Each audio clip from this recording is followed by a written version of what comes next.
तो क्लास 12 का जो है नेक्स्ट टॉपिक आ गया है फर्टिलाइजेशन के बाद। आज हम लोग पढ़ेंगे इम्प्लांटेशन, बहुत ज्यादा इंपॉर्टेंट टॉपिक है नीट के लिए, और जो बीएससी नर्सिंग कर रहा है और जो क्लास 12 का बोर्ड का एग्जाम का तैयारी कर रहा है उसके लिए बहुत इंपॉर्टेंट टॉपिक है, बहुत ज्यादा इंपॉर्टेंट है। पूरा एक्सप्लेन कर दे रहे हैं हम लाइन बाय लाइन। लेकिन इम्प्लांटेशन को जब भी आपको पढ़ना है या लिखना है एग्जाम में, तो पहले आपको पहला स्टेप में फर्टिलाइजेशन को बताना होगा। और हम लोग फर्टिलाइजेशन तो पढ़े थे। फर्टिलाइजेशन में क्या होता था, स्पर्म और एग आपका क्या होता था, फ्यूज होता था, और वही को फर्टिलाइजेशन बोलते थे। और वहां पर हम लोग ये भी पता है कि फेलोपियन ट्यूब का एम्ब्रियोनरी रीजन में वाला काम होता था। अब उसका आगे, तो जब आप आपका इम्प्लांटेशन को बताओगे, तो हम लोग अभी जानते हैं इम्प्लांटेशन क्या, तो जब भी आप इम्प्लांटेशन को बताओगे जो फर्टिलाइजेशन का नेक्स्ट इवेंट है, तो आपको पहले फर्टिलाइजेशन के बारे में बताना होगा पहला इसमें। तो यहाँ देखिए पहला स्टेप, ड्यूरिंग फर्टिलाइजेशन, फर्टिलाइजेशन के समय sperm contact with zona pellucida layer. हाँ, स्पर्म क्या होता है, एक का जोना पेलुसिडा लेयर के कॉन्टेक्ट में आता है ओवम का, and changes in the membrane, और उससे क्या होता है, मेम्ब्रेन जो है ना, मेम्ब्रेन जो है उसमें बदलाव आने लगता है, किसका, एग का, ओवम का। That block the entry of the additional sperm, जिसके चलते क्या होता है कि कोई एडिशनल स्पर्म जो है जोना पेलुसिडा लेयर के जरिए घुस नहीं पाता, केवल एक ही घुस जाता है जो कॉन्टेक्ट में आया है। Thus, it ensures that only one sperm can fertilize in ovum। इस तरह से एक निश्चित हो जाता है कि केवल एक ही स्पर्म जो है एग को फर्टिलाइज करेगा, एक ही स्पर्म घुसेगा। फिर क्या होता है, द सीक्रेशंस ऑफ द एक्रोसम। अब आपको पता है स्ट्रक्चर ऑफ स्पर्म में हम बताए थे, नहीं देखा वीडियो जाके देख लो, कि द सीक्रेशन ऑफ एक्रोसम, एक्रोसम जो उसका हेड का आगे में स्पर्म का एक्रोसम होता है, वहां से कुछ सीक्रेशन, कुछ एंजाइम्स निकलता है। तो the secretions of acrosome help the sperm enter into the cytoplasm. क्या करता है, स्पर्म को हेल्प करता है कि वो एग का, ओवम का साइटोप्लाज्म में अंदर चल जाए, और चल जाता है ऑफ द ओवम का through the zona pellucida and plasma membrane. किसके जरिए जाता है, जोना पेलुसिडा और प्लाज्मा मेम्ब्रेन के जरिए, किसका, एग का। कहां पहुंच गया स्पर्म, साइटोप्लाज्म। अब क्या करेगा sperm, this induces the completion of the meiotic division. इसके चलते इस जो है, अब वहां पर मियोटिक डिवीजन का कंप्लीशन होता है, किसका, ऑफ द सेकेंडरी ओसाइट, वही सेकेंडरी ओसाइट, वही ओवम का, ठीक है। The secondary meiotic division is also unequal, results in the formation of second polar body। The second meiotic division, अब second meiotic division इसलिए बोल रहा है क्योंकि ओजेनेसिस में हम लोग देखे थे कि फर्स्ट meiotic division जब हुआ था, तो उस समय क्या हुआ था, वहां पर अनइक्वल meiotic division के चलते एक फर्स्ट पोलर बॉडी बना था और एक सेकेंडरी ओसाइट बना था। तो वही वाला फिर से meiotic division अंडरगो होता है स्पर्म जाने के बाद, और अब भी अनइक्वल डिवीजन होता है, और इस बार भी एक पोलर बॉडी बनता है, इसलिए इसको सेकंड पोलर बॉडी बोलते हैं, क्योंकि एक तो ओजेनेसिस से बना था, और एक बड़ा सेल बनता है जो हैप्लॉइड ओवम या ओटिड होता है। तो वही को पढ़ते हैं, देखो स्पर्म घुस गया है साइटोप्लाज्म में ओवम का, तो क्या हुआ, this induces the completion of the meiotic division, इससे मियोटिक डिवीजन का कंप्लीशन करवा देता है, किसका, ऑफ द सेकेंडरी ओसाइट, यानी वही ओवम का। The second meiotic division is also unequal, तो जो ये मियोटिक डिवीजन होगा, जो सेकंड मियोटिक डिवीजन है वो भी अनइक्वल होगा, इससे एक सेल बड़ा बनेगा, छोटा बनेगा, दिखा भी है देखो, and results in the formation of second polar body. छोटा जो सेल बनेगा वो सेकंड पोलर बॉडी होगा, और जो बड़ा आउटपुट आएगा वो हैप्लॉइड ओवम या ओटिड होगा। हो गया यहाँ तक। अब याद रखना है क्या होगा, soon the haploid nucleus of the sperm. अब स्पर्म एक हैप्लॉइड न्यूक्लियस को कैरी कर रहा है, यानी उसके पास 50% क्रोमोसोम का पेयर है, 23 क्रोमोसोम है, ठीक है। तो soon the haploid nucleus of the sperm that of ovum fuse together, और ओवम के पास भी 50% क्रोमोसोम है, आधा पेयर है 23, वो भी हैप्लॉइड है, दोनों फ्यूज हो जाता है, मिल जाता है, तो फॉर्म है डिप्लॉइड जाइगोट। क्या बन जाता है, जाइगोट, जाइगोट बन जाता है डिप्लॉइड। डिप्लॉइड मतलब अब 23 मिल के पूरा 100% पेयर बन गया है क्रोमोसोम का, तो डिप्लॉइड जाइगोट अब बन जाता है, दोनों का हैप्लॉइड न्यूक्लियस मिला। At this stage, sex of the baby has been decided। इसी जगह सेक्स का डिसीजन हो जाता है कि बेबी का सेक्स क्या होगा, मेल होगा कि फीमेल होगा, ठीक है। So sex is determined by the father, not by the mother. और इतना जान लो कि जो सेक्स का डिटर्मिनेशन है, लड़का की लड़की होगा, फादर ही इंश्योर करता है, मदर नहीं। इसको आप इस तरह से समझ सकते हो, यहाँ बता दिया, आप भी दिखा देना। स्पर्म जो होता है 50% एक्स क्रोमोसोम को कैरी करता है, 50%, यानी कहने का मतलब हुआ कि जब भी सेक्स के समय कोई लड़का का सीमेन इजैकुलेट होता है, तो उसका स्पर्म जो निकलता है उसमें 50% आपका एक्स वाला स्पर्म होता है, एक्स कैरी करने वाला, एक्स क्रोमोसोम को कैरी करने वाला स्पर्म होता है, 50% वाई वाला होता है। और लड़की में तो 50-50 क्या, वो सभी एक्स ही होता है, आपका सब एक्स क्रोमोसोम वाला ही होता है, एक जो भी होता है। तो मान लीजिए यहाँ बना दिए, देखिए 50% एक्स, 50% जो एक्स कैरी करने वाला स्पर्म है और 50% वाई कैरी करने वाला स्पर्म है, इसमें तो 50-50 लिख दे रहे हैं, लेकिन उसका 50-50 दोनों तरफ वही एक्स ही है। फिर भी इसको लिख दिए हैं समझने के लिए कि मान लीजिए ओवम का भी इधर 50% क्रोमोसोम एक्स के इधर मान लेते हैं कि 50% इसका भी ऐसे ही है, मान लेते हैं कि इसका 50% एक्स क्रोमोसोम को कैरी करने वाला एक है, इधर भी वही है।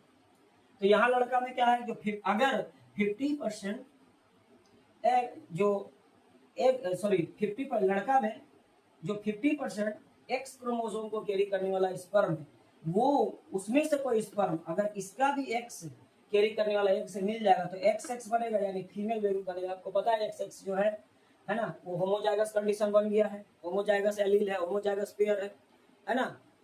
तो ये क्या बनने वाला, लड़की बच्चा होने वाला, लड़की बच्चा लड़की बेबी बनेगा, एक्स एक्स हो गया।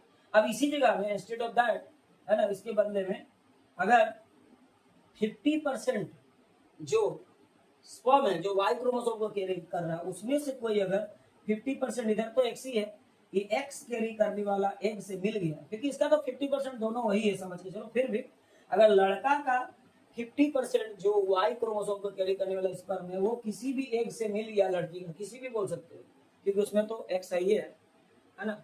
तो वाई कैरी करने वाला अगर 50% जो वाई क्रोमोसोम को कैरी करने वाला स्पर्म है, अगर वो लड़की का है ना कोई भी एक्स से मिल गया जो ऑलरेडी एक्स को ही कैरी कर रहा है, तो फिर तो मेल चाइल्ड होगा, फीमेल नहीं होगा, मेल चाइल्ड होगा, क्योंकि इधर का जो स्पर्म है वो वाई क्रोमोसोम को कैरी कर रहा है, इसी में से कोई एक तो आया और इधर वाला तो एक्स ही है, तो एक्स वाई बना। तो एक्स वाई का आपको पता है कि हेटेरोजाइगस कंडीशन है ना, हेटेरोजाइगस कंडीशन है, तो इसमें क्या बनता है आपका मेल चाइल्ड बनेगा, मेल बेबी होगा। इस तरह से ये बात सही होता है कि सेक्स डिटरमिनेशन में फादर ही ज्यादा सेक्स का डिटरमिनेशन के लिए जिम्मेदार होता है, और जिम्मेदार होता ही है, मदर का कोई रोल उसमें नहीं। यानी किसी का अगर मान लीजिए लड़की बच्चा हो रहा है तो उसमें उसमें सिर्फ फादर की जिम्मेदारी है, उसमें लड़की का कोई रोल नहीं है, क्योंकि अगर बच्चा लड़का होना है तो उसमें के लिए फादर के स्पर्म में वाई क्रोमोसोम कैरी करने वाला स्पर्म होना चाहिए। The mitotic division starts as the zygote moves। अगला पॉइंट क्या होगा, देखिए अभी तक क्या हुआ था, हम लोग फिर से चलते हैं। अभी तक दोनों फ्यूज होके जाइगोट बन चुका है, हाँ दोनों का फ्यूज हुआ है, दोनों का न्यूक्लियस, और अब जाइगोट बन चुका है, स्पर्म का और इसका दोनों हैप्लोइड हैप्लोइड मिलकर डिप्लोइड जाइगोट बन गया है। अब देखो अब क्या होगा, उसके बाद अगला एक द मिटोटिक डिवीजन स्टार्ट्स। अब मिटोटिक या माइटोटिक डिवीजन स्टार्ट होता है as the zygote move through the isthmus. अब जब जाइगोट स्टमस की ओर बढ़ता है, स्टमस आपको पता है एम्पुला का ठीक ऊपर भाग है फैलोपियन ट्यूब का, और उसके बाद यूटेरस है। तो लिखता है the mitotic division starts as the zygote moves through the isthmus of the oviduct, यानी जब वो ओविडक्ट का स्टमस की ओर बढ़ता है, ओविडक्ट वही फैलोपियन ट्यूब को ही बोलता है। तो the mitotic division starts as the zygote moves through the isthmus of the oviduct. जब वो ओविडक्ट का फैलोपियन ट्यूब का स्टमस की ओर बढ़ता है तो फिर से मिटोटिक डिवीजन स्टार्ट होता है, किसका, वही जाइगोट का। Called cleavage towards the uterus, और जब यूटेरस की तरफ चलने लगता है तो उसको हम लोग बोलते हैं cleavage. And forms 2, 4, 8, 16 daughter cells, और अब जो है उसमें 2, 4, 8, 16 ऐसे प्रोलिफरेशन होता है सेल डिवीजन से, और डॉटर सेल बन जाता है 2, 4, 8, 16 ऐसा डॉटर सेल वो कंटेन करने लगता है, उसके अंदर हो जाता है, और उसको बोलते हैं ब्लास्टोमर्स। उसको क्या बोलते हैं, ब्लास्टोमर्स बोलते हैं, वही जो सेल से बना है 2, 4, 8, 16 जो टोटल सेल है वो सबको ब्लास्टोमर बोलते हैं। अब आगे क्या होगा, अब कोई ऐसा भ्रूण, कोई ऐसा एम्ब्रियो होता है, embryo with 8 to 16 blastomere is called morula. अब देखो इसके अंदर तो इतना सारा टोटल सेल हो गया, तो अब जो है उसका नाम क्या होगा वो बता रहा है। तो जो एम्ब्रियो जिसके अंदर इतना तो ब्लास्टोमर है, the embryo with 8 to 16 blastomere is called morula, मतलब वो मोरूला बन गया। अब क्या होगा, तो अब तो वो मोरूला बन गया है, ठीक है। तो अब मोरूला के आगे क्या होगा, द मोरूला कंटिन्यूज डिवाइड, अभी भी सेल डिवीजन जारी है और टूट रहा है, एंड ट्रांसफॉर्म्स इनटू ब्लास्टोसिस्ट। अब बदल जाता है वो ब्लास्टोसिस्ट में, इसको ध्यान देना है, किसमें बदल गया है, ब्लास्टोसिस्ट में। As it move further into the uterus, अब ये यूटेरस की तरफ और बढ़ने लगता है, एज इट मूव है ना further into the as it moves कर दीजिएगा, as it moves further into the uterus, अब यूटेरस की ओर और आगे बढ़ता है। अब ये क्या बन गया है आपको पता है, अब ये ब्लास्टोसिस्ट बन गया। अब आपको पता है कि ब्लास्टोसिस्ट तो बन गया है, ठीक है, तो इसके अंदर अभी भी ब्लास्टोमर सब है। तो the blastomeres in the blastocyst are arranged into an outer layer. देखो यहाँ लिखा है इनटू एन outer लेयर, लकीर खिंचा दिया, लेकिन यहाँ क्या लिखा बता दे रहे हैं, arrange into an outer layer, OUTER है, OUTER है, LAYER है, एल से थोड़ा लाइन हो गया है, देख लोगे। तो द ब्लास्टोमर्स, क्योंकि ब्लास्टोमर अभी भी अंदर में है, भले वो आपका जो है एम्ब्रोयो, सॉरी अभी वो मोरूला से, जो मोरूला था वो बदल के क्या लिखा था, यहाँ पढ़ाया था ना, मोरूला डिवाइड हो गया, अब वो ब्लास्टोसिस्ट बन गया, लेकिन अभी भी उसके अंदर वो ब्लास्टोमर्स है। तो the blastomeres in the blastocyst लिखा है ना, ब्लास्टोसिस्ट के अंदर जो ब्लास्टोमर है अभी भी are arrange into an outer layer, वो बाहर लेयर जैसा अरेंज हो जाता है, बाहर लेयर में अरेंज हो जाता है, ठीक है, इसको बोलते हैं ट्रोफोब्लास्ट। इसको क्या बोलते हैं, ट्रोफोब्लास्ट, मतलब लेयर बन गई। एंड इनर ग्रुप, तो एक बाहर लेयर बन जाता है और इनर ग्रुप ऑफ सेल बन जाता है अटैच्ड टू द ट्रोफोब्लास्ट, और एक अंदर में इनर ग्रुप ऑफ सेल बन जाता है और वही ट्रोफोब्लास्ट से भी लिंक हो जाता है, called the inner cell mass. उसको क्या बोलेंगे, इनर सेल मास बोलेंगे, इनर सेल मास, ठीक है। तो ब्लास्टोमर जो है ना, ब्लास्टोमर ब्लास्टोसिस्ट के अंदर अरेंज होता है और एक outer लेयर बनाता है जिसको ट्रोफोब्लास्ट बोलते हैं, और उसके अंदर में इनर ग्रुपिंग भी हो जाता है जिसको हम लोग इनर सेल मास बोलते हैं। अब आगे क्या होगा, the trophoblast layer then gets attached to the endometrium. अब आपको पता है कि यूटेरस के एंडोमेट्रियम में ही इसको अटैच होना है, ठीक है। तो द ट्रोफोब्लास्ट लेयर जो बाहर वाला परत है gets attached to the endometrium. Endometrium क्या है, तो यूटेरस का भीतर वाला वॉल है। तो the trophoblast layer then gets attached to the endometrium and inner cell mass, अब उसका अंदर में inner cell mass जो है gets differentiated और वो और टूटता है as embryo। क्या बनता है, एम्ब्रोयो बन जाता है। क्या बन जाता है, एम्ब्रोयो बन जाता है। अब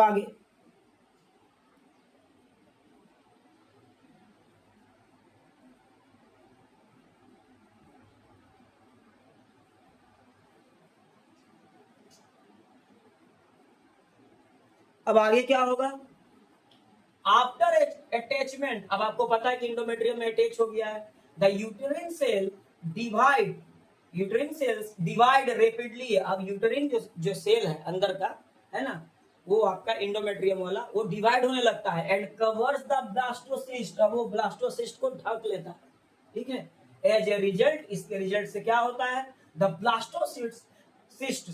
blastocyst becomes embedded in the endometrium of the uterus। वो क्या होता है, एंडोमेट्रियम में जाके चपक जाता है, लिंक कर जाता है।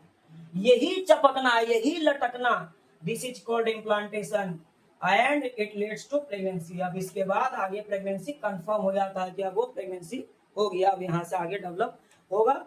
अब आगे हम लोग प्रेगनेंसी के बारे में, आगे का टॉपिक जो है प्रेगनेंसी पर रिलेटेड है कि प्रेगनेंसी में अब क्या क्या घटना होगा, क्या हार्मोन चेंजेस होगा, है ना, प्रेगनेंसी एंड एम्ब्रियोनिक डेवलपमेंट। आगे वीडियो आपको मिलेगा, पार्टुरेशन और लैक्टेशन मिलेगा, और उसके बाद रिप्रोडक्टिव हेल्थ का वीडियो मिलेगा, उसका एक एक टॉपिक क्लियर होगा, फिर आपका इनहेरिटेंस एंड वेरिएशन, सारा चीज का आपको वीडियो इस चैनल में मिलेगा। बायोलॉजी का मॉलिक्यूलर बेसिस ऑफ इनहेरिटेंस जितना भी है पूरा टॉपिक आपको मिलने वाला है। चैनल को सब्सक्राइब करो, लाइक करो, शेयर करो, बेल आइकन को दबाओ ताकि जो भी नया वीडियो आए आप तक पहले पहुंचे, और वो हर एक स्टूडेंट को पहुंचाओ जिसको साइंस में डॉक्टर का लाइन को परस्यू करना है।